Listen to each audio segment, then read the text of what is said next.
Panolti nogniwa, namechtlapaloica miek mawisol, paicano chino yolo. El día de hoy vamos a hacer el ejercicio de la energía de 3 viento, Yeyiyeyecal.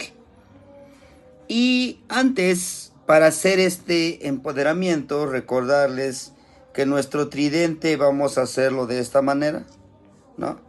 Va a tener nuestros 3 deditos, así.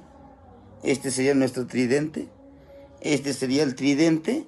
Estos deditos que tenemos aquí es el que después de declarar con esta palabra florida, enviamos nuestro objetivo energético hacia donde queremos que llegue. ¿Sí?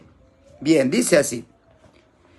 Cuagnitlacati tineselia y camiecpactli. Panginemeliscayot no iski con